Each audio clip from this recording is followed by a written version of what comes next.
Mangwanani akanaka vedare tinokuchingamidzai zvekare kune chimwe chirongwa pano paZim Facebook Secrets and Confessions. Tadzoka zvekare nemamwe mamessages. Rekedzai tibva tapinda mumamessages edu atadzoka takakubatirai. Message yedu yekutanga yakamira sekudai so: hanzi makadi zvenyu mukoma, ndinokumbirawo kuti munge muchindiposterawo nyaya yangu makavigawo chitupa changu. Inini ndiri mudzimai uye zvekare ndine makore 29 years kuberekwa.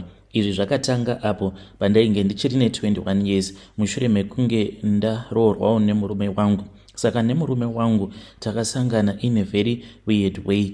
We never thought kuti we were going to be together, but zvakazongoitawo hazvo. Asi amai vake vainge vasingatodi kuti iye ange achizoroora. Anga agara zvake ari kunoku kuSouth Africa achishanda and ane kabasa kake karibo, munhu aribo, haatombonetsi zvachose. So later on pandakazotanga kuwirirana navamwene vangu ndo pavakazondiudza kuti vainge vachisarudza muroora wavaikwanisa kuzoshandidzana naye. Saka apo patainge takatogara zvedu tichikurukura tichiita nyaya, pavakati the reason is to why vainge vasingadi kuti mwana wavo ange achiroora in time, it was because vainge vachiri pakusarudza muroora uyo wavaiona kuti vaikwanisa kuzofambidzana naye, kuzowirirana naye zvekare nekuzoshandidzana naye. Ndakangofungidzira kuti zvimwe kuda maybe vainge vasingade muroora wekuti vanenge vachizongonetsana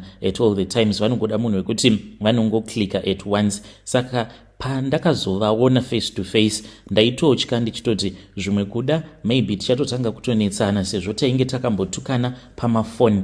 Kubva zvavakangozviziva kuti ndainge ndava kufambidzana nemwana wavo, she used to threaten me. Vakangoti vawana mafone numbers angu vagoti votanga kundinyorera mazimessages paWhatsApp. Ngei kuno kane mukadzi manje wakapusa fani, kana uchifungidzira kuti kuno tichakugamuchira, hatimbofi takakugamuchira iwewe. So kudai kwanga kuri kunzi rwainge rusiri rudo rwangu, ndingadai ndakasiyana nemwana wavo because of my messages. Zvainge zvisiri nyore kuudzwa nemubereki wemunhu kuti kunyange mukadanana zvinengei but mucharambana because kunoku atori nevana. Vaitondiudza kuti zvino uchazvikwanisa here zvemurume ane vana 4 iwewe usina. Saka ndaiti kana ndikatanga kukalkulata kuti apa pamunhu uyu anondinyepera kuti haana kana mwana, but amai vake vachiti iye ane vana 4, it was not even making sense. But akangoramba achingondinyengerera ende aingondirakidza mamwe mamessages emamwe maex ake ose awo ainge akambodanana nawo, then ndokubva vachizongorambana after amai vacho vapindira murelationship yavo. Ndo zvakazongondipawo simba kuti saka amai vake ndo zvavari, munhu uyoyo ari toxic. Chandakazodzidza mukoma pasi pano pezuva, hakuna munhu anonzi ari toxic. Kana ukanzwa zvichinzi munhu ari toxic, anenge atori neshavi reuroyi, ndo rinokonzeresa kuti munhu ange achizoita toxic behavior. Nekuti toxic behavior inongoenderana neshavi kana kuti dhimoni racho iroro reuroyi. Unenge uchida kungokwana nepaunenge usingakwani, unenge uchida kungokanganisa zvimwe zvinhu. Ukaona vamwe vanhu vachivaka, iwe unenge uchida kungoputsa chete uchingodzi ndiwe uri right. Ndo toxic behavior. Uye zvekare varoyi vakawanda vandasangana navo so far, like personally vandava kutoziva in real life, unotongoona kuti vanhu vari toxic. Kunyangwe zvikanzi munhu iyeye akanaka zvinengei, unotongoona nebehavior yake kuti munhu uyu ari toxic nekuda kwekuti iye muroyi. So ipapo patakazoenda kumusha ndo pandakazotoona kuti ko ingawani ivo vamwene vangu munhu wekuti vari soft, vanotoita majokes. So takazoti takagara paya ndo pavakazondiudza chikonzero chainge chichikonzeresa kuti vasakwanisa kugamuchira vamwe varoora vavo avo vainge vakambogara nemwana wavo. So inini it turned out kuti I was the only one akaramba achingopikisana navo, not only kungopikisana navo pamafoni but ndisingatukani zvekare navo. Vaiti vakandituka ndaisavapindura, but ndikazozvipa zvivindi zvekuti ndige ndichienda kunovaona because vamwe vose ava vaibva vangoramwa vobva vati shamari ineni handina kana nguva yekutambisa yekuti ndinoswera ndichinoona amai vako ivo vachindituka pafoni tinonotarisana sei. But ndakangozvipa zvivindi then ndo pavakazoti ropa ravo nerangu rainge raklika, saka pane zvakawanda zvavainge vachida kundidzidzisa. Ndokuzototemererwa kwandakazoitwa nyora mbiri dzekutanga idzodzo vakanditemerera like in real life ainge atori masikati pavakanditemerera. Nguva dzedziya dzinonzi munhu kana kunamata haufaniri kuti unge uchinamata paya pazvinenge zvichinzi zuva rinenge rorova nhongonya. Zvechokwadi inguva dziri very dangerous kunamata, nekuti nguva idzodzo kunyange kudenga ndakanzwa zvichinzi hanzi kunotovhurwa mukana wekuti nyangwe mweya yakaipa inge ichiita zvainenge ichida pasi pezuva. Kana vaya vanoita zvechivanhu ipapo vakazvinzwisisa kuti hadzisi nguva dzekuti vanhu vange vachinamata nekuteura, nekuti inguva yakatotarwa inotovhurirwa mweya imwe yakasiyana nemweya iyo inenge ichida zvakanaka muvanhu. Mweya iyoyo yakaipa kana ikakuona uchiteura inotanga kunetsana newe, nekuti inenge yakapiwawo mukana wekuti inge ichifamba ichiita zvainoda pasi pano pezuva. Ndonguva idzodzo zuva richipisa ndakamira pazuva ndo pandakatemererwa nyora mbiri dzekutanga kuitira kuti ivo vange vachizokwanisa kundimutsa neniwo ndikwanise kuzomuka kuhope, but ndoramba ndakarara. Asi ndobva ndamuka, ndobva ndabuda mumutumbi wangu ndichisiya murume. Saka ndo zvandakadzidziswa pandakaendawo kunoona vamwene vangu the first time. Saka dambudziko rimwe ravapo mukoma nderekuti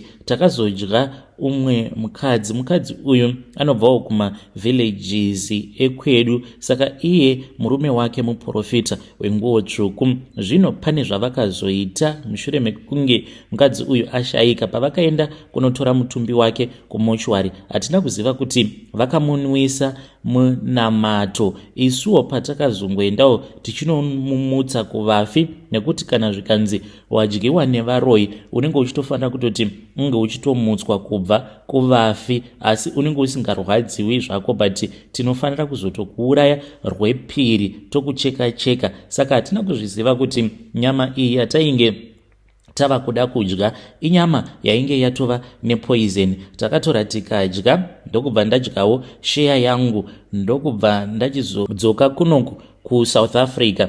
Nerimwe zuva takati tiri kubasa, saka tainge tichitoshanda paya because pari zvino tava kushandawo tichigara kuprice nemurume wangu. Tainge tiri mumunda ndiine vamwe vangu, tainge takatomira tichitoita nyaya tichitodzura zvedu onion. Ndipo apo umwe mukadzi watainge tiinaye akabva ati kwandiri, naiwe ko mumvuri wako zvauri kufamba. Ndakavhunduka mukomanashi because ndakabva ndatoziva kutoti mukadzi yeye anoona kunyange asingazvizivi, but atori nechipo chekuprofita. Hazvisi zvinhu zvinongoonekwa nemunhu wose izvozvo, kuona munhu akamira asi mumvuri wake uchifamba. Iyeye munhu anenge aine shavi riri paari risina kunaka. Paakazviona mukoma ndakangofunduka ndikati, zviriko here zvinhu zvamuri kutaura? Mumvuri wemunhu ungagofamba here iye akamira? Asi chokwadi ndo zvainge zvava kuitika. Ndakabva ndachizoita sekunge ndiri kuenda kunozvibetsera mumaprazika. Hamuna matoilets. Kana wava kutonzwa kuda kuenda kunozvibatsira unongobvawo pane vanhu obva waenda musango unozvibatsira. Saka ndiri musango muya ndakachera kakomba. Ndachera kakomba ndokubva ndatanga kudeketerera, uye zvekare ndichiudza vamwe vangu kuti ndainge ndichishanda nemhandu yangu yainge ichida kundifumura. Ndikabva ndatanga kutaura zita rake. Pane vaviri avo vakakwanisa kuuya, vamwe vacho vakati vatadza kuuya nekuti vainge vabatwa neminamato. Hameno kuti minamato yani, ivo vainge vasingatozivi kuti vainge vabatwa neminamato yanani. Takabva taita kameeting kedu ndirimo musango imomo. Hazvina kana kumbotora more than a minute tichiita munamato. Ndo patakabva tachizosarudza kuti mukadzi uyauya iye ainge achinyanyisa kuzivisisa, uye zvekare achinyanyisa kuonesesa. Kutaura kudai so mukadzi yeye akatoenda kumusha, ende akaenda kumusha ava kutorwara. Saka zvakaitika ipapo zvakandibata. Ndo patakabva tachizofind out kuti mukadzi uya watakadya, mukadzi wevamwe madzibaba, vakazoita kunhubu ari kumushwari, vakabva vamunwisa munamato. Takadya nyama yanga yagara iine poison. Izvi tiri mubishi kuita up and down tichitsvaka vanokwanisa kutibatsira apa mumvuri wangu. Kunyange ndakagara, it is just that murume wangu iye ndakamudzimaidza, but ndakatogara ndinotoona mumvuri wangu unotosimuka wototanga kutoita mabasa emumba. Hey vedare, ndo message iyo yandakatumidzirwa ichibva kuna vanzvadzi vedu. Strange things indeed they do happen in this world. Zvakangoma hazvo vedu we. Hey, pakaipa ngatizamei kuti tinge tichitaura navo mucomment section. Rekedzei tibva taenda panyedu inotevera. Nyedu inotevera yakamira sekudai so. Hanzi makadi zvenyu mukoma, ndinokumbirawo kuti munge muchindiposterawo nyaya yangu makavikawo chitupa changu. Ndauyawo pano ndiine confession yangu iyo yandiinayo. Confession yangu yakamira sekudai so. Pane rimwe gore pandakatombotadza kutaura, ndakatanga ndichaita zvekukakamira kudzamara ndava kusatokwanisa kutaura zvachose mushure mekunge ndanetsanawo noumwe mukadzi ainge ava kugara pamba patainge tichigara, asi muri muno muSouth Africa. Saka mukadzi uyu ainge akabva kuZimbabwe nemurume wake. Murume wacho ainge achigarawo mulocation, but taitozviziva kuti aiva neumwe mukadzi waainge achifambidzana naye.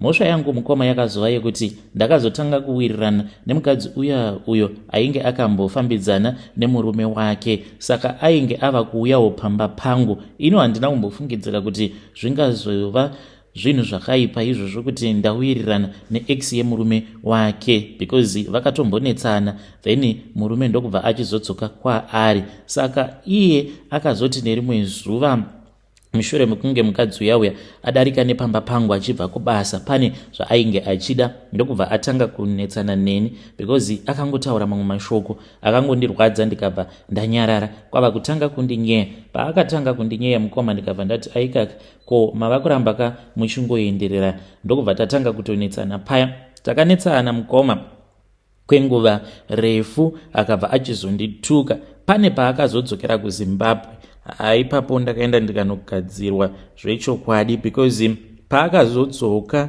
ndaiti kana ndikamutarisa ndainzwa ndichimutya, kutorohwa nehana zviya zvekuvhunduka kuti kunge ndichabatwa nebuka, but ndaingozvinzwirawo nungo kuti ndinge ndichiudza murume wangu. Then nerimwe zuva, it was somewhere past 5 pandakamuka. Ndakati ndamuka ndokubva ndaona shiri painge paine njiva iyi yainge iri papilo. Ipapo murume wangu ainge asipo. Ndakatoti ndichitora mapictures ndichida kumutumidzira. Njiva iya mukoma yakangobhururuka. Kuti nditi yakabuda nepai njiva iyoyo handitombokwanisi kuziva, zvekuti mapictures aya andainge ndichida kutora handina kana kumbokwanisa kumatora. So ndakazoti ndafonera murume wangu, ndopa ndakatanga kutaura ndichita zvekukakamira. That very same day ndikatotanga kutotaura ndichita zvekukakamira, zvaiva zvekutoti kuti ndinge ndichipedza sentence zvaitonditorera nguva. So mushure mekunge ndaona njiva yaya, ndakabva ndachizoendawo kuna madzibaba, ndikabva ndazopiwa munamato. Saka madzibaba vaya vakanditi hanzi it was already too late. Ivo vainge vava kutongondipawo munamato wekuti ndisazofa, because hanzi ndainge ndakatoitirwa mhiko dzekuti ndinge ndichizofa. Shiri iyaya yandakaona, njiva iya yandakaona iri papilo, kubhururuka uko kwayakaita ichizonoenda kwayakaenda, payaizonofa ndokuzofawo kwandainge ndichazoita, kana yainge ichazoraramawo 6 months, gore kana 2 years ichingonofa, ndo pandaizofa. Saka ivo vakangonditi handidi kuti ndige ndichikuudza kuti akazviita ndiani, nekuti unozongogara uchingonetsana nevanhu, but chandava kungoita ndechekuti ndava kukupa munamato, so that mhiko idzo dzavainge vakakuitira dzekuti unofanira kuti unge uchizofa, mhiko idzodzo dzinofanira kuti dzinge dzichizoparara. Mukomanashe, ndo zvakaitika izvi kwandiri. Kusvika pari nhasi, kunyange munhu akanditukaka, neniwo kumutuka kwangu ndinomutukawo hake, but ndinotombotanga ndatombomugeja munhu iyeye kuti munhu uyu wandiri kuda kunetsana naye munhu bho here kana kuti kwete, because kunze uko kune vanhu vasingatombotyi kuuraya vanhu. vedare ndo message iyo yandakatumidzirwa ichibva kuna vanzvadzi vedu. Zvakangoma hazvo vedu we. Strange things indeed they do happen in this world. Regedzai tibva taenda panyedu inotevera. Nyedu inotevera yakamira sekudai so. Hanzi makadi zvenyu mukoma, ndinokumbirawo kuti munge muchindiposterawo nyaya yangu makavigawo chitupa changu. Ndauyawo pano ndiine confession yangu iyo yandiinayo. Mukoma murume wangu uyo wandiri kugara naye haasati andiroora, but ndakanyorerwawo text message naX akabva anditi, ko havasati vatanga here kunwa raspberry. Ipapo paakanditextera achita sekunge ari kundisvotesera kuti ko murume wako haasati atanga kunwa mazowe raspberry here. Ndakangofungidzira kutoti zvimwe kuda munhu ari kungondisvotesa hake, but aitondiudza nemadimikira. Chandakatanga kunotisa pamurume wangu ndechekuti mumba munongogara muine mazowe but iri flavor yeraspberry. Saka ndakangoti zvimwe kuda ndo drink raanoita sei raanofarira. Saka aingoti kana mazowe ake iwawo eraspberry akangopera obva atondituma kulocation, because isusu tinogara kumasuburbs. Obva atondituma kulocation kuti mai mwana enda munotenga madrinks, but tenga iriri pack riri carton remazowe. Ndobva ndatotora motikari paya ndobva ndaenda neniwo ndobva ndachizotenga zvanguwo zvandinenge ndichinzwa kuda. Then nerimwe zuva ndakazoti ndasvika kuya mukoma ndokubva ndawana kuti raspberry yacho kwainge kusina. Apa ndainge ndichinzwa nungo because akatondituma apa ndainge ndiri busy ndichida kupedzisa rimwe series randaifarira kuona manje. Akabva angondisimudza akanditi iwe enda unonditengerawo ka madrinks kulocation zvekare nemabiscuits, anofarira macoated biscuits aya.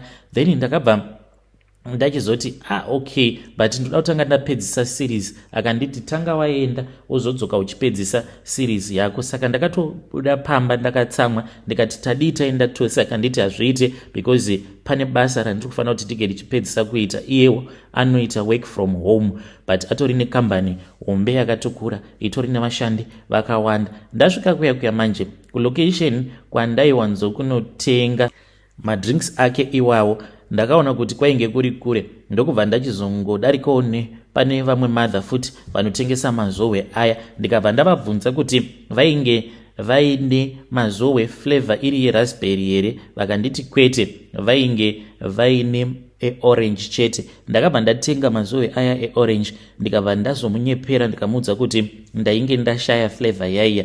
Iye akazonditextera mushure mekunge ndapedza kutaura naye pafoni akanditi usatenga, rather dzoka zvako usina chauyi nacho, ndichazoita plan. Ngoma ndakangotenga kwava kutongodzima foni yangu ndisingadi kuti azondiudza kuti ndiende kune rimwe location because ndo zvaaiwanzokundiita. Kana ndikamuudza kuti kwakati hakuna ubva nditi chienda kulocation kwakati. Apa unotoziva kutoti unenge wakutorova kana imwe hour kana 2 hours uchingofambira mazowe flavor yeraspberry. Ndikati apa bava vanopenga chete, inini ndava kutodzokera kumba. Ndakazodzokera kumba mukoma ndakangoti ndichingosvika pamba ndichiburutsa mazowe aya akamabvuta.